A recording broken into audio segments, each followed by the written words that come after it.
Good morning, good evening, good afternoon, wherever you are in the world. There's another edition of New York by Night, the vampire venue, or should I say the Camarilla venue. We find ourselves um, below New York and the darker, deeper end of the Nosferatu warrens, where just moments ago the Nosferatu elder by the name of Theodore has shown Lucius, Alec, and Jasmine um, where they might have their more private area as a coterie, while Alec goes away to get the other coterie members so they can come up. Lucius stays behind looking at the area, and Jasmine accompanying it. And this is where we start to see. It's nice to have somewhere a little away from the others. He looks at the area. He's trying to picture what he could do with everything that's in here, and letting his constructor mind do its work, trying to do a little bit of architecture. And he just kind of says nonchalantly, "Oh, why? What do you mean?" Well, we get a bit of security knowing it's just a coterie. Gives us a bit more space to be ourselves without being right up against people who might later be our rivals. Yes, I also hope that this will strengthen us as a unit and really Living, bring us closer together in trust. living so close together down here, we're all going to get to know each other quite well. But better that our coterie know it, all our dark secrets than everyone to know it. True, it's very true. I can see you're already looking round, thinking what changes you might want to make. Yeah, I want to. I think I want to make a central area where we can come together and attach to that central area at the moment somewhat 8 or 9 areas where people can have their private rooms so they can have their own moment with their own shrines, their own equipment, their own things, with doors if we can make them attached to it, so they can be properly protected. And if we ever want to meet, they can meet exactly in the middle. I think that would be a nice way to present the poetry. Yes, with with the nature of beast and man, a little space is sometimes necessary.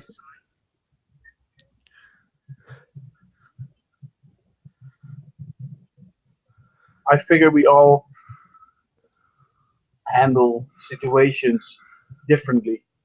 For instance, I noticed that Samson, when he comes out of battle, when he's all strung up, is very on edge, which is technically, I would say, compared to his adrenaline in his system or his blood pumping, which isn't something bad, but would subside quicker if he has an area where he feels comfortable with. He feels comfortable in. How long And have you been doing this alteration and design business? well, I took Rolf down with me since, and you really can see that he needs to think back when the last time when he was in a position to decide that, and you can see his eyes turn, searching for the exact date, and then he says, "I think it was somewhere maybe the 1969, I think." Yes, you're definitely got a little bit of an age advantage Close. on me. 1996. Sorry. Either way, it's still an advantage on me. But you've you've clearly had quite a lot of experiences. A lot of them are written on your body. Right. That was before 1996. That was more like between, yeah, when I was 18, I got my first tattoo. Which Yeah. one's that one? Oh, it's this one, and he shows his other shoulder, and on that shoulder you can see a I think you could describe it as an art like tribal, and within that tribal, um, the the words uh, Ernst are uh, are put into it, the name of his father.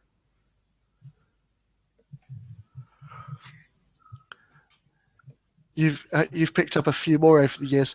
Are they all to commemorate particular events? No, no, not all of them. I mean, the one on my lower back was not an event. It's to mask away a scar that's beneath it. Oh, sorry to hear you've been through the wars a bit. Well, no, it wasn't actually from a war. It was um, it was a trainings mission where I was trained to do what I do, and I just got nicked by a bullet. So I wanted to put something over it. Yes, I always wondered about getting a tattoo myself, but there was nothing noteworthy enough to get the ink. I disagree. I think you should keep your skin as nice as it is right now. You shouldn't put anything on it. You're beautiful the way you are right now. Why, thank you. I I've no particular desire to ink at the moment. If I were to do so, it would be because something important has happened. Right. Yeah, that's what I don't know. I guess ink, putting ink in your body becomes sort of an addiction, maybe a sort of natural way of solving problems that need something to cover up. I don't know. After the first few tattoos, it became rather normal to just go to a tattoo parlor and have something put on there, Ah, I did. like this one. And he shows his right underarm, which definitely says "Gott mit uns." That's what I was trying to find out about. As far as I can tell, that's a World War One belt buckle. It was indeed written on the World War One belt buckle, but it was also written on the Second World War belt buckle. Technically, it translates from German into "God is with us." It refers to the sentence that says, "If God is with us, who can be against us?" It's from it's from the Bible. It's a reference that was put on a belt buckle for the German soldiers who went into the First and Second World War. And in this conflict, do you think either of us are on the side of the angels? Sorry, In this conflict, do you think either ourselves or the Sabbat are on the side of the angels? I don't I don't believe in angels anymore. Really, I don't think that we belong in a place where there is good nor bad completely. I believe we are sort of a gray area. where we just continue to exist against all rules of nature. Yes, Faith was a comfort to me when my brother was shot, and she looks away briefly. But now I'm not so sure.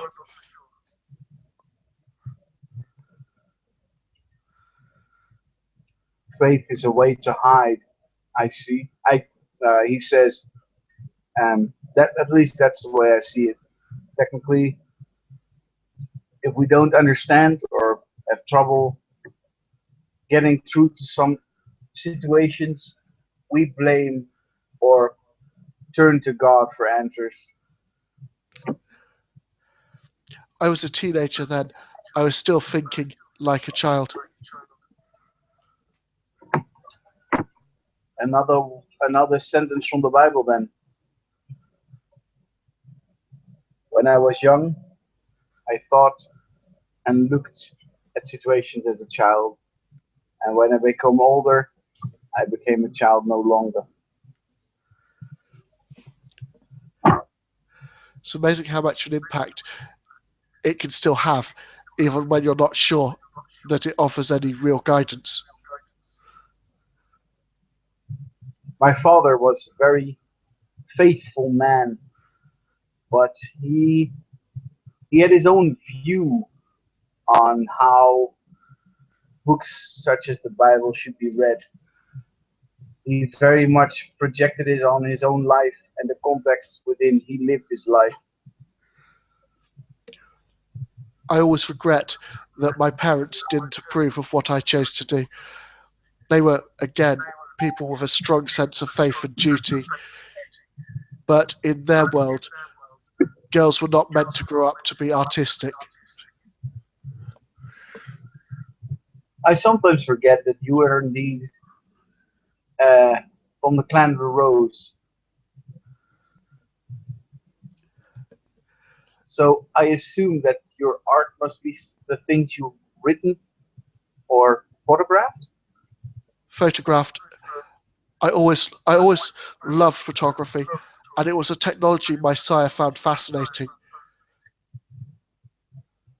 Who is your sire, if I may ask? Micah of the Seven Graces.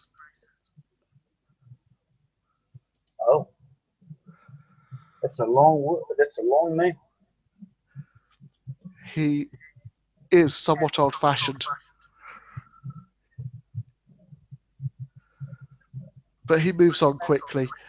He has passions he feels strongly for, but I think he's got new interests now.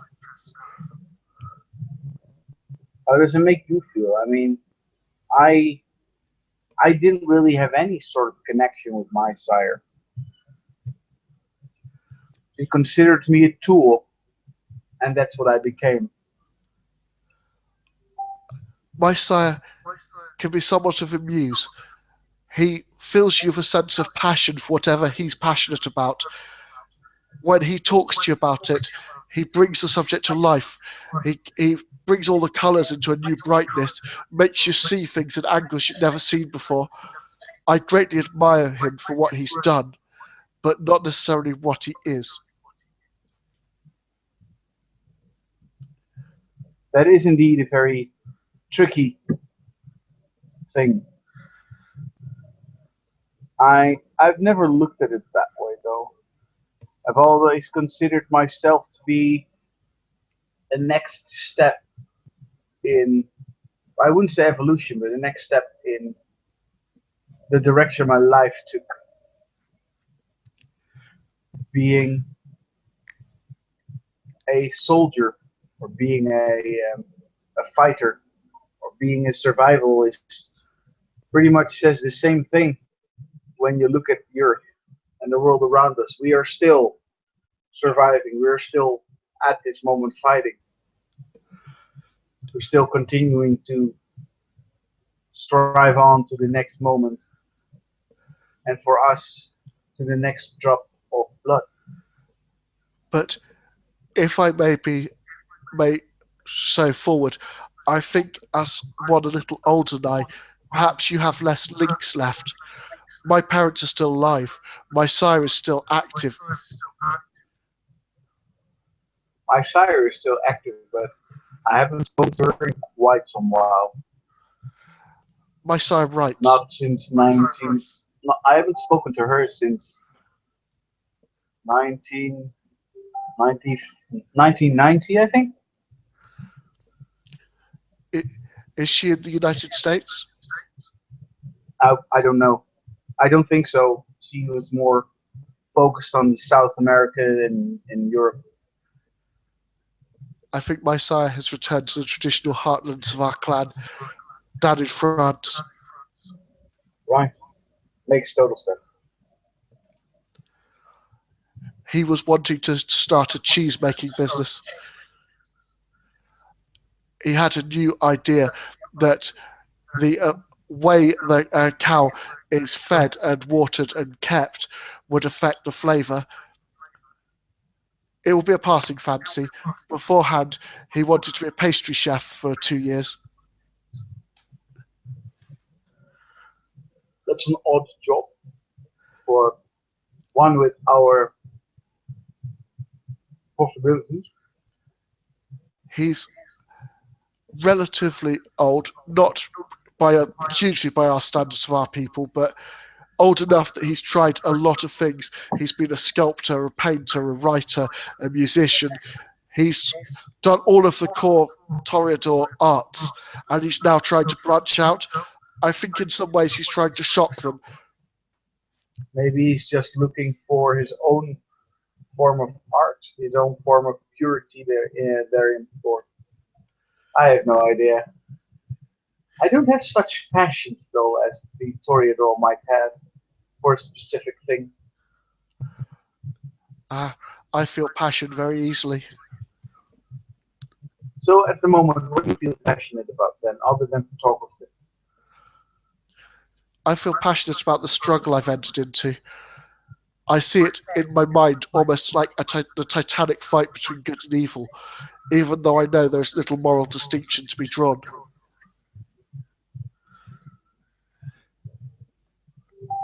You can really see that at this moment you're surpassing, in your view, the view that Lucius has. He considers it his moral duty to fight on his side, never really questioning the morals of it all.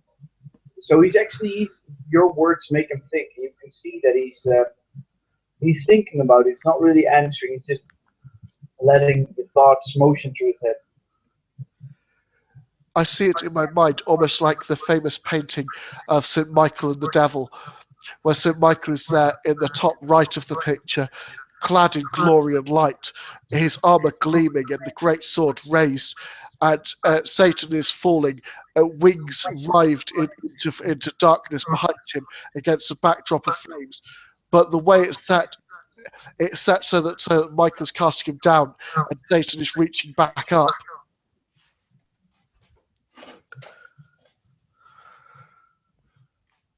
Right. So the question becomes, who are we? That's yet to be seen. Like Satan, we are currently falling and reaching for the light, denied it, cast away from it. We're striving for something we can't currently attain, but we hope to exchange places and become like Michael, guarding the gates, clad in the armor of our cause. It's yet to be decided which role we'll end up with. Yes, it is. I But I might have believe to get. with the group we have at this moment, we can prevail if we all just stick to each other. There's nothing that could go wrong. I might have to get some paints. There's definitely something I could do with yourself and those two gangrel.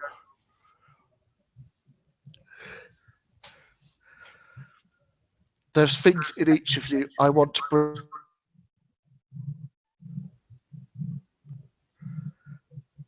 I understand. Is there something I can help you with? I mean, you are so very well equipped with the vision that you have as from the clan the Rose. Maybe Are you willing to expand your disciplines for the greater good? Maybe find the commanding voice of dominate within yourself? I'm always happy to grow and learn. Like my side changes from idea to idea, I will change from strength to strength. I'm not sure if this is appropriate. Would you mind exchanging your blood of quickness and presence with mine so I can teach you the voice of commanding domination and you can teach me the swiftness or the presence I would be honored that to teach compels you. others. No, I would be absolutely happy to teach you. And if I were to take some of you into me, I would be able to internalize that both to gain power, but also to inspire my art. Right. Lucius will take his thumb and break the skin of his arm just below the tattoo and just screech it down lengthwise a little bit and offers it to you.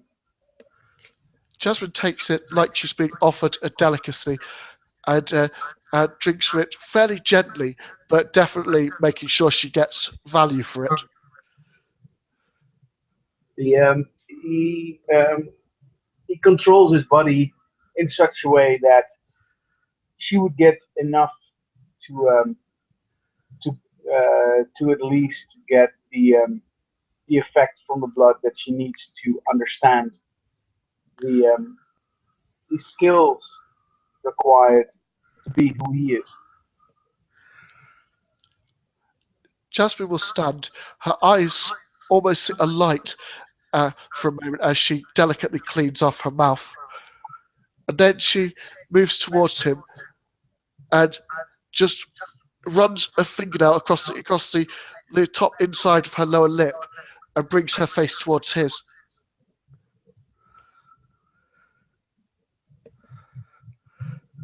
Lucius will look straight at her, straight to her eye because of his size, probably looking downwards a bit, and then almost um, too eager, almost a little ferociously um, takes what's offered. As he finishes his fill, she licks her lip, sealing the wound, knowing that he's got enough for the purposes, and smiles at him. That's how the clan of the Rose exchanges gifts. I'll remember that. Lucius will lick his own arm in order to close the wound, and then smiles at her, having a trickle of blood run along his chin. She smiles, and when he looks like he's about ready for it, we'll pass him a cigarette. He grins. He'll take the cigarette and use a storm lighter to light it. It's not just the gift of your blood you can teach me. I'm going to need to learn how to fight if I'm going to be useful to you in this struggle. With the ability that you have, you would make a more than excellent scout. Scouting is a great and useful skill, but sometimes even scouts find themselves cornered or needing to fight to save those who they care for. Well, I think things like stealth should be a friend to you, as well as the ability to wield easily concealable weapons, improving your chances when you meet melee combat. I think quickness, because it's so within your blood, and the swift moves of movements that are attached to the melee handling of a small blade would go perfectly with your stature. I may need a more substantial knife than I tried on that gangrel lady. It, Knives can always be provided, especially those who are within our coterie. I was a little surprised when it bounced so readily. I think we have to ask our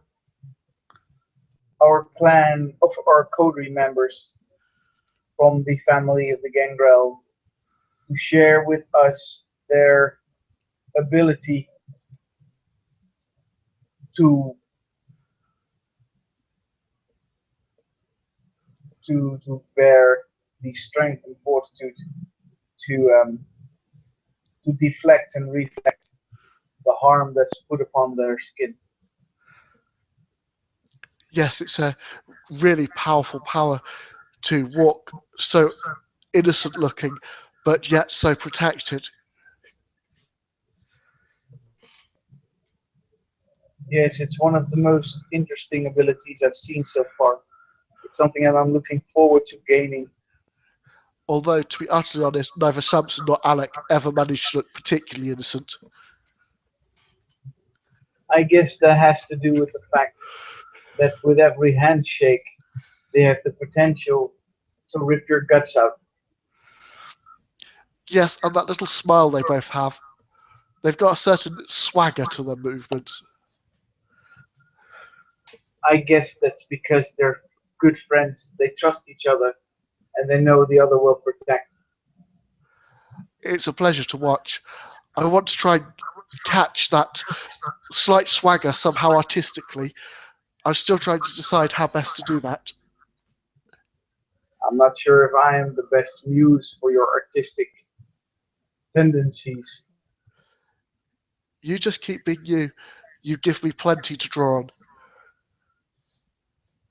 He'll give her a smile, not really knowing what that means to her, but to him it just means that he doesn't really have to put any effort in it because he can only be who he is.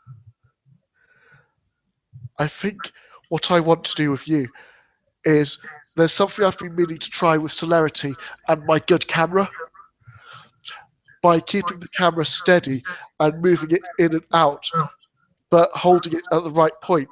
So you get an image of the person in the middle, but then sort of almost an expanded image of them around it from where the camera's gone in and out, and sort of make it feel like, although they're in one place, they're taking up more space.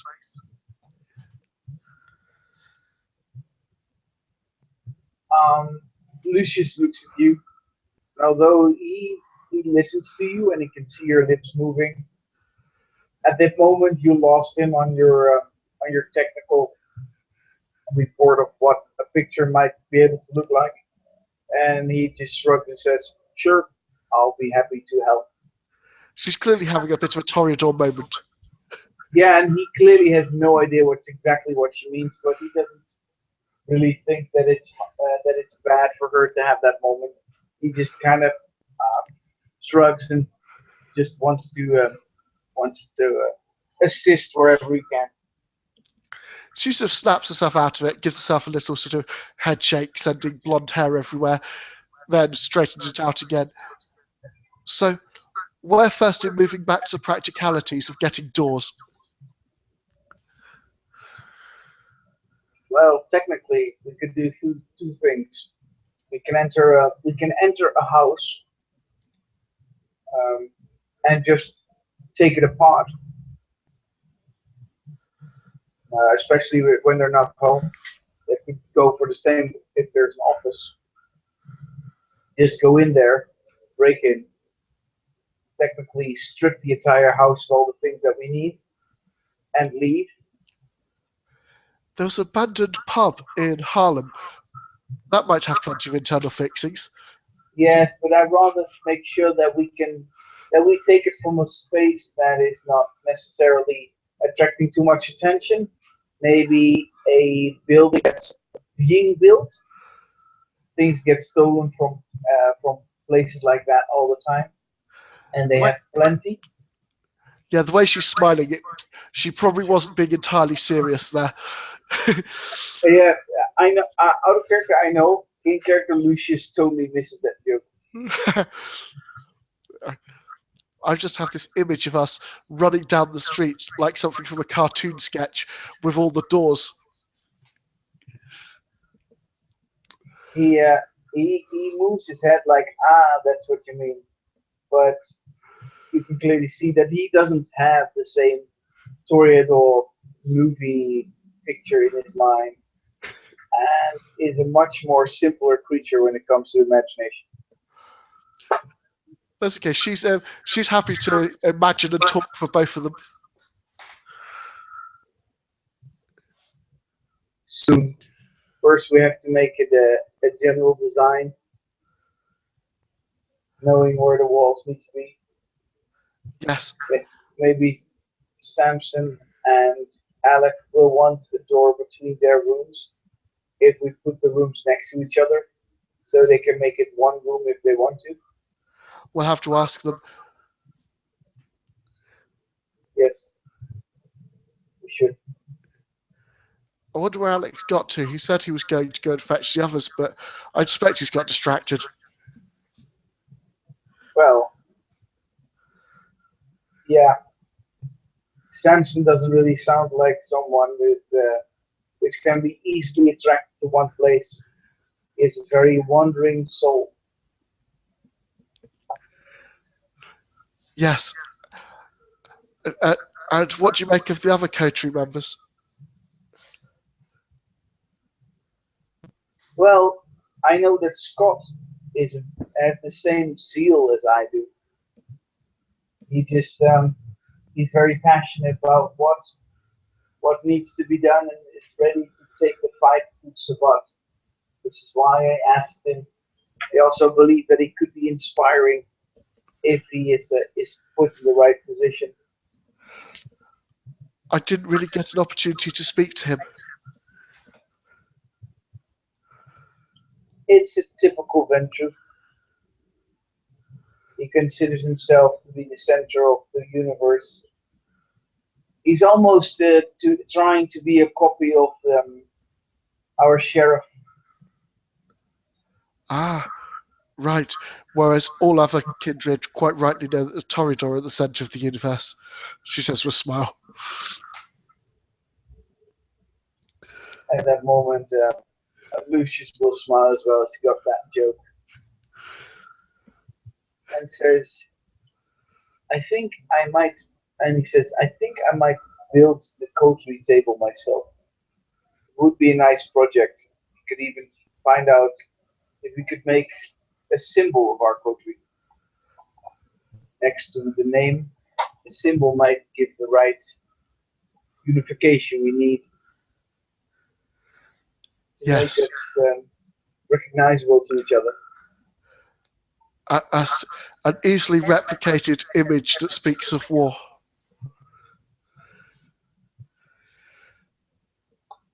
I shall have to think on that.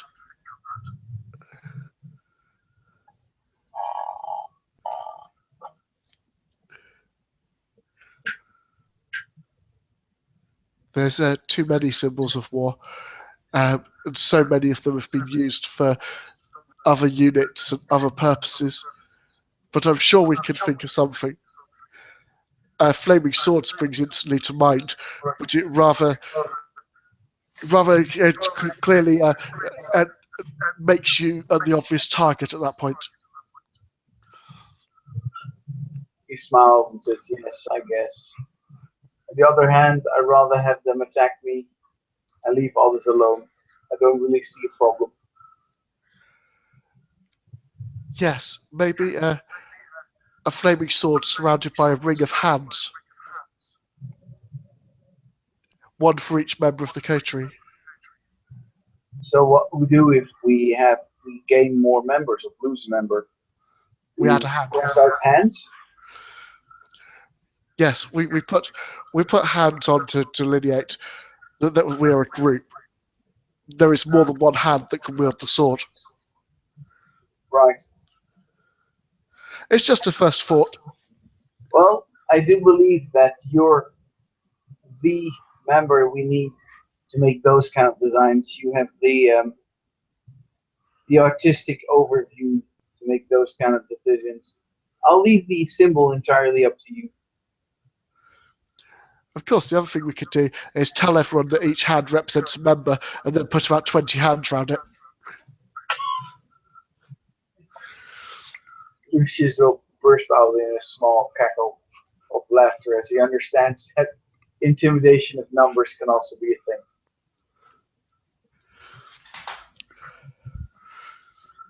If the Sabat can stick a flag on every tower, then we can stick a badge on every building. Like they do with their bloody flags. Yes, it's a good visual symbol though, and a great trap for those attacking. Right. Well, I'm not sure what their plan is entirely with all those flags and the claim they stake. I I think really would like to know what the coteries intend to do. I'm sure many of them will first try to hunt us. Maybe we could find a way to let the coterie know, or maybe some of the coteries know, that we have escaped and went to, I don't know, Baltimore or something. something else we could do is we could set up somewhere which might be attacked by a small group, and we could leave some false evidence there, which when we it turns out to be a trap, makes it look like one of their other coteries set them up. That could be an idea. I am not opposing to trying to make them fight each other while we go down and hunt down all those bloody ghouls they have made. Yeah, I mean, there's always sometimes a bonus in leaving one alive to take message to their friends. Eventually, there'll only be one, and we can get rid of them all. But sometimes a message needs to be sent back. I wish I knew more about the structure of how the Sword of Cain, the Sabbat, really work, so we could strike at a more at a softer place where it really hurts them. In that case, I think the only way to do that is to take prisoners, even if each one only tells us one thing by mistake. If we take enough prisoners, we'll soon find out, or they'll run out of Sabbat. I agree, and both of those things I don't mind at all. Less Sabbat means more opportunities for us to regain what we have lost. Yes, and once we've regained what we've lost, we can then make a point that this city is Camarilla. Yes, although I'm not sure if we should put flags on every building we have regained. Not unless we want to antagonize them into a trap, as I suspect they're doing to us with their flags. Yeah. I wonder though what the other supernaturals will do in this city. I mean, one of our hardest things we had to deal with in this city is all the other supernaturals that have an opinion. And I hope this Sabbat walk into those other supernaturals and they might do some work for us. I don't know what contacts we have with them. Who do we know who might be able to speak to them? I think so.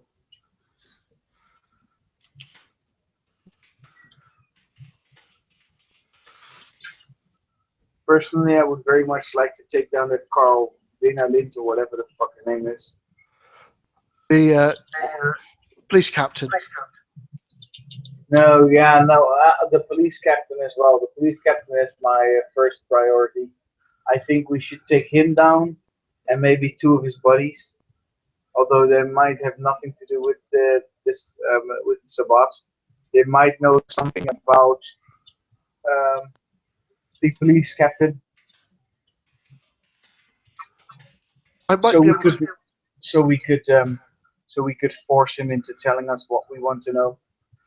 I might be able to use my friends in the media to find out what investigations are ongoing and where we might find him. Right. That will be wonderful. I, I, I'll try and meet up with them. It's a little bit of a risk, but not probably not an unmanageable one.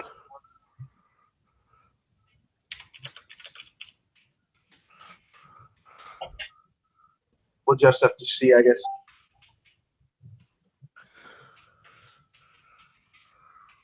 As Lucius is standing there and walking around in this area, Alec is still not back. And then um, he scrapes his throat for a moment, and then he takes Jasmine's hand into his own hand and looks at her and says, "As long as you know that I will try whatever I do to keep you safe during this war."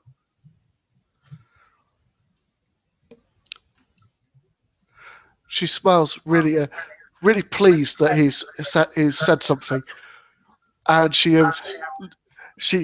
looks as though she's about to say something about keeping him safe, but thinks better of it and just accepts his compliment the way he intended it. He then gives her almost a fatherly hug. He would softly press her against his chest, as if she were a very fragile and precious gift.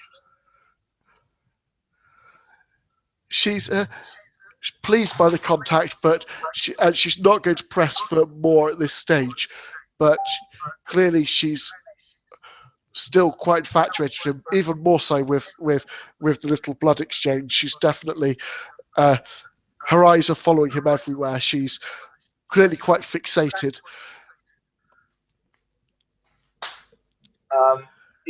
Lucius isn't really fixated. The blood has, of course, taken control of his senses in some way, and he does feel very protectively and very fatherly over this youngling in his eyes. And with those feelings, I'd like to end the scene. Excellent. Thank you very much. Thank you for watching. Thank you for playing, and good night.